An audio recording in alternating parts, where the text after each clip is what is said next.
To say that Ethan is the smartest 12-year-old I've ever met would be an understatement. According to his school records, his first stroke of genius hit around the time he was in 2nd grade, when he multiplied 3-digit numbers in his head, while the other kids were just learning to add with their fingers. He has always been fascinated with mathematics, particularly probability, which wasn't even covered in the syllabus yet. His teacher immediately requested Ethan's parents consider him skipping a few grades. Maybe even take a few tests to see if he's a genius. The Joneses were against the idea completely. They just thought it would be too much work in their already hectic life.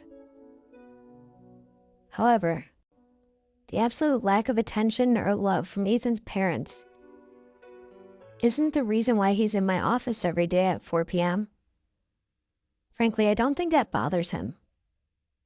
He's not all too popular in school either, considering no kids want to be friends with a know-it-all that could predict the outcomes of Monopoly games with the help of some probability. That's not what we're addressing here either. Ethan has been sent to me because he was the only one present at the crime scene when his 19-year-old babysitter, Kristen, was brutally murdered by a serial killer who had escaped from jail a couple of weeks ago and was on a killing spree. Well, he wasn't exactly a witness because while Kristen's head was being badgered with a hammer, Ethan was too busy counting the tiles on the bathroom floor. It was unfortunate, really.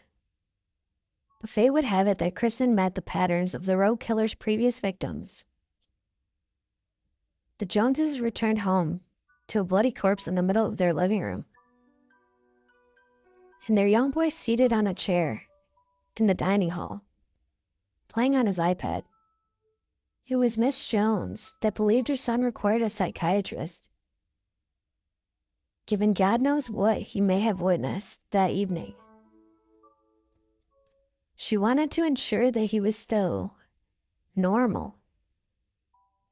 My sessions with Ian really haven't been that fruitful. I tried to keep the conversation going many times.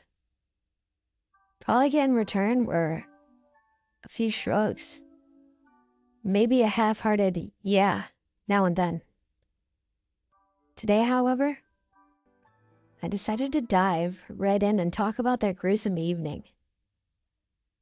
It was a dark time for the entire town, you know, I spoke. The police didn't see it coming. Nobody did. What were the chances? I did. A voice, a sentence. That was a breakthrough for me. What's that? I had seen the man come to our house. Stare every evening for a week. Ethan spoke. Who? I pressed. The Batman that killed Kristen. Would see him from the bedroom window. I knew the police were looking. I saw the news. And I knew he was going to do something bad. I also knew he would have done it on a Tuesday or a Wednesday, because that's when Mom and Dad don't come home for a long time. Ethan continued. The chances were 2 out of 7. I felt a chill go down my spine. It was peculiar to see a child talk about such an event. Not even a hint of remorse. Why? I began. Why didn't you say anything? You could have saved your life. Kristen never liked when I spoke about Matt. She called it weird. Ethan replied. Besides, I wanted to see if I was right.